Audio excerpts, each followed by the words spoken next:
Very excited to feature today an Iraqi War veteran, very small producer, Carlotta Cellars.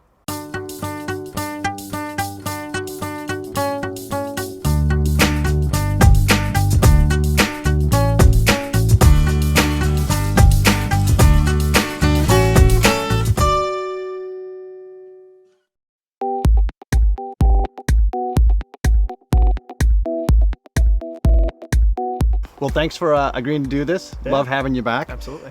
Tell us, bring us up to speed on what's happening with Carlotta, from its inception to where we are today. Yeah, so, basically Carlotta was founded, by myself and a good friend, Aaron Healy. And, we're just the whole point was that we wanted to explore wine, and we wanted to really investigate Rhone wines, or wines that have the Rhone influence.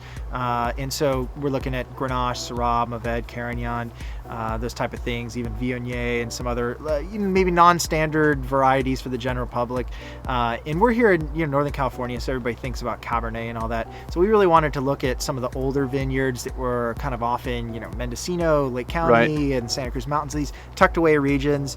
And some great vineyards that are planted 100 years ago or even older. So how did you find someone that also shared your passion to do Rhones? Because here we are in arguably not Rhone area that is more cab country and bigger wines. Did that raise any eyebrows when you said, yeah, let's go with the Grenache, Syrah, Mourvedre route? Yeah, no, it was pretty automatic because I had met Aaron.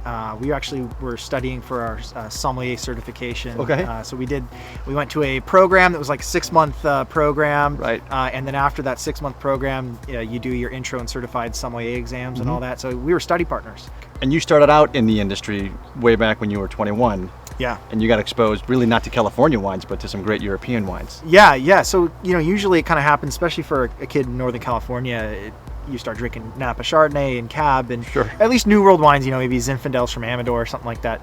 And I started out working for a guy who had a little portfolio of Italian and French wines that he would sell to high-end restaurants in Sacramento.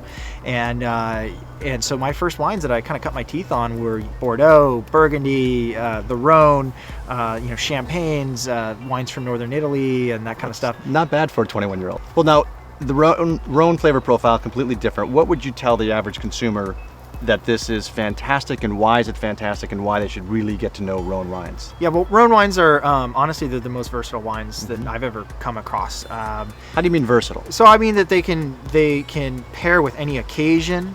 Right. So if you want a wine that pairs well with foods, you can find it in the Rhone. If you want a wine that is just something you want to pop and pour and be impressed, you can find it in the Rhone. If you want a wine that's country and rustic and simple, and something to eat with some cheese and bread and just have a simple rustic a setting, you can find that in the Rhone. But if you want to impress your friend who's a master sommelier, there are wines that are some of the world's greatest wines that are in the Rhone, and you can bring to a fancy 3 Michelin star restaurant and impress people. So you can go all the way to white tie, and you can go all the way down to just shorts and a t-shirt and the beach kind of thing. Which is usually one of the best places to have. Yeah, sometimes I do that in the same day, actually. To us, it's a win-win all around, because we love exposing people to small, boutique brands that they aren't going to really see in the marketplace, and their eyes light up, and we get a lot of responses, and so we're thrilled to be back. Yeah, win-win, absolutely. Cheers.